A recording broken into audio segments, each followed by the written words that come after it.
കഥാപാത്രത്തിൻ്റെ നാമധേയം നടൻ്റെ പേരായിത്തീരുന്ന അപൂർവതയ്ക്ക് മലയാളത്തിൽ സമാനതകളില്ല. മണിയൻപിള്ള രാജുവിനൊപ്പം പോലും സ്വന്തം പേരായ രാജുവുണ്ട്. എന്നാൽ കിരീടത്തിൽ കീരിക്കാടൻ ജോസ് എന്ന അതിശക്തമായ കഥാപാത്രത്തെ അവതരിപ്പിച്ച മോഹൻരാജ് ഇന്നും അറിയപ്പെടുന്നത് കീരിക്കാടൻ ജോസ് എന്ന് തന്നെയാണല്ലോ. വലിയ ഒരു വിഭാഗം ആളുകൾ അതാണ് അദ്ദേഹത്തിൻ്റെ പേര് എന്ന് ധരിച്ചു വച്ചിരിക്കുന്നതും. അത്രമേൽ ശക്തമായ സ്വാധീനമുണ്ട് മലയാളി മനസ്സുകളിൽ കീരിക്കാടന്. തിയേറ്ററിലും പിന്നീട് ടെലിവിഷനിലും ഇൻ്റർനെറ്റിലും ആ സിനിമ നിരവധി തവണ കണ്ട ലക്ഷക്കണക്കിന് ആളുകളുണ്ട്. എന്നാൽ ആദ്യ സിനിമയിലൂടെ തന്നെ അനശ്വരമെന്ന് വിശേഷിപ്പിക്കാവുന്ന ഒരു കഥാപാത്രത്തിന് ജീവൻ നൽകിയ മോഹൻരാജിന് പിന്നീട് ഒരിക്കലും അതിന് അടുത്തെത്തുന്ന വിധം കരുത്തുറ്റ ഒരു വേഷം ലഭിച്ചില്ല. കീരിക്കാടൻ ജോസ് അദ്ദേഹത്തെ സംബന്ധിച്ചൊരു നിയോഗമായിരുന്നു. മറ്റു പലരെയും പരിഗണിച്ച് ഒടുവിൽ അദ്ദേഹത്തെ എത്തിച്ചേരുകയായിരുന്നു. ശ്രദ്ധിക്കപ്പെട്ടതും നടനായി അറിയപ്പെട്ടതും കീരിക്കാടനിലൂടെ ആയിരുന്നെങ്കിലും അദ്ദേഹത്തിൻ്റെ ആദ്യ പടം കിരീടമായിരുന്നില്ല. അതിന് മുൻപ് ഒരു തമിഴ് സിനിമയിൽ മുഖം കാണിച്ചിട്ടുണ്ട്. കോഴിക്കോട് നിന്നും മധുരയിലേക്ക് സ്ഥലം മാറ്റം കിട്ടിപ്പോയ മോഹൻരാജിൻ്റെ ഓഫീസിന് എതിർവശത്തായി സ്മോൾ സ്കെയിൽ ഇൻഡസ്ട്രീസ് ഡിപ്പാർട്ട്മെൻറ്റിലെ ഒരു ഉദ്യോഗസ്ഥനുണ്ടായിരുന്നു. ഒരു വില്ലൻ താരത്തിൻ്റെ രൂപഭാവമുള്ള മോഹൻരാജിനെ അദ്ദേഹം പ്രത്യേകം ശ്രദ്ധിച്ചിരുന്നു. ഓഫീസറുടെ ബന്ധുവും ആൺപാവം എന്നൊരു സിനിമയെടുക്കാൻ തീരുമാനിച്ചപ്പോൾ അദ്ദേഹം മോഹൻ്റെ പേര് നിർദ്ദേശിച്ചു. ഒരു സ്ഥലത്ത് യാത്ര പോകണമെന്ന് പറഞ്ഞ് അദ്ദേഹം മോഹനെ വിളിച്ചു കൊണ്ടുപോയത് ഷൂട്ടിംഗ് ലൊക്കേഷനിലേക്കായിരുന്നു. സർപ്രൈസായി കിട്ടിയ അവസരത്തിന് മുൻപിൽ മോഹൻ പകച്ചു നിന്നില്ല. രണ്ടും കൽപ്പിച്ച് അഭിനയിച്ചു. സത്യരാജിന് വേണ്ടി തീരുമാനിക്കപ്പെട്ട വേഷമായിരുന്നു അത്.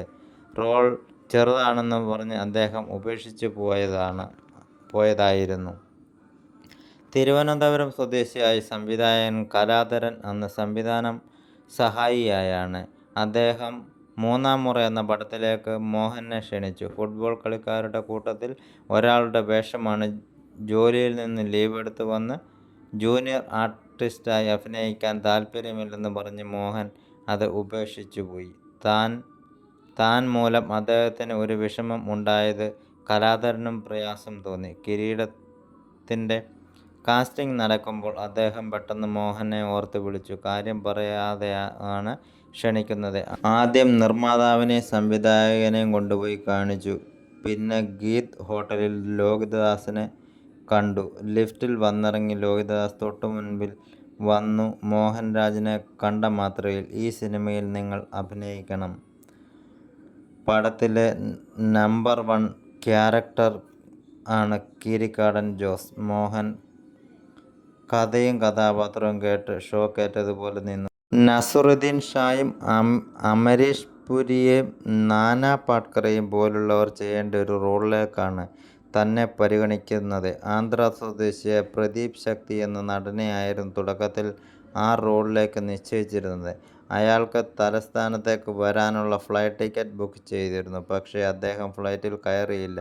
അതിൻ്റെ കാരണവും പറഞ്ഞില്ല. എന്തുകൊണ്ട് അദ്ദേഹം പിന്മാറിയെന്ന് ഇന്നും വ്യക്തമല്ല. ഒരു പക്ഷേ കീരിക്കാടൻ ജോസ് ആകാനുള്ള നിയോഗം ഈശ്വരൻ മോഹൻരാജിനായി കരുതി വച്ചിരിക്കാം.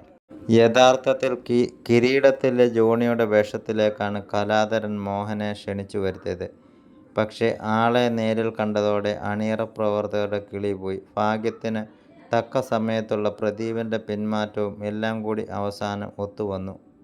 അതുവരെ അഭിനയത്തിൻ്റെ ഹരിശ്രീ അറിയാതിരുന്ന മോഹൻരാജ് കീരിക്കാടൻ ജോസ് എന്ന അതിശക്തമായ കഥാപാത്രമായി. അന്ന് പ്രൊഡക്ഷൻ കൺട്രോളർ KR ഷൺമുഖം സീരിയസായി പറഞ്ഞു ഒരു വാചകം.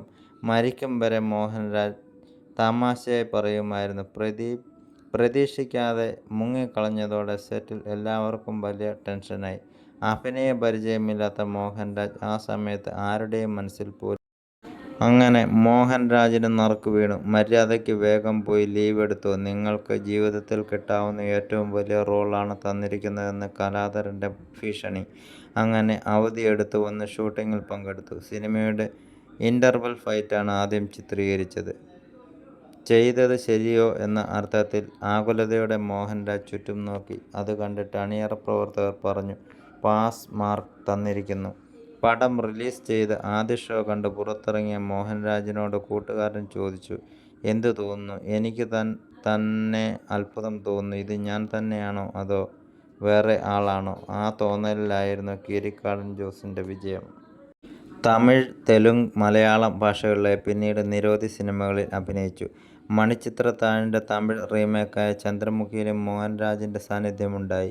കൂടിക്കാഴ്ച, ആനവാൽ മോതിരം, കാസർഗോഡ് ഖദർ ഭായ്, ഉപ്പുകണ്ടം പ്രദേശ്, ചെങ്കോൽ, ആറാം തമ്പുരാൻ, പത്രം, വാഴുന്നോർ, 2020 അങ്ങനെ പ്രധാനപ്പെട്ട നിരവധി സിനിമകളുടെ ഭാഗമായി. കടമറ്റത്തെ കത്തനാർ, സ്വാമി അയ്യപ്പൻ എന്നീ സീരിയലുകളിലും അഭിനയിച്ച് മലയാളത്തിൽ കീരിക്കാടനായ അദ്ദേഹം തമിഴിൽ മസ്താനായും തെലുങ്കിൽ ഗുഡിവാഡ റൗഡിയുമായാണ് അറിയപ്പെടുന്നത്. അങ്ങനെ ഒരിക്കലും മറക്കാനാകാത്ത കഥാപാത്രങ്ങളുടെ പ്രേക്ഷക മനസ്സിൽ ചിരപ്രതിഷ്ഠ നേടാൻ സാധിച്ചെങ്കിലും നടൻ എന്ന നിലയിൽ തുടർച്ചയായി അവസരങ്ങൾ ലഭിക്കുകയോ സിനിമയിൽ നിന്നു സമകാലികരെപ്പോലെ വലിയ സാമ്പത്തിക നേട്ടങ്ങൾ കൈവരിക്കാനോ അദ്ദേഹത്തിന് സാധിച്ചില്ല. സിനിമയിൽ അതിക്രൂരനായിരുന്ന മോഹൻരാജ് ജീവിതത്തിൽ തീർത്തും സാധുവായ മനുഷ്യനായിരുന്നു. സിനിമയിലെ പോലെ വലിയ പൊളിറ്റിക്സിനുള്ള ഒരു മേഖലയിൽ പിടിച്ചു നിൽക്കാനുള്ള തന്ത്രങ്ങൾ അദ്ദേഹത്തിന് തീർത്തും അജ്ഞാതമായിരുന്നു.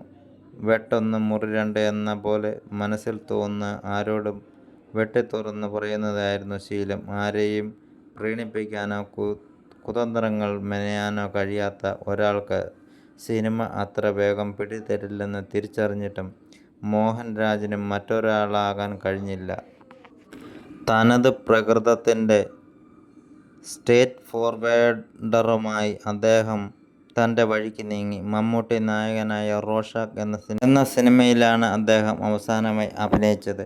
ഒരു കാലത്ത് മലയാളികളെ ഒന്നടങ്കം വിറപ്പിച്ച ഭീഷണി ഉണർത്തുന്ന മുഖവും രൂപഭാവങ്ങളും തല ഉയർത്തി നിന്ന ആ 7 അടിക്കാരൻ വില്ലൻ ഒന്ന് എണീറ്റ് നടക്കാൻ പോലും ആകാതെ തിരുവനന്തപുരം ജനറൽ ആശുപത്രിയിൽ കഴിയുന്ന കാഴ്ച ആരുടെയും കരുൾ അലിയിക്കുന്നതായിരുന്നു.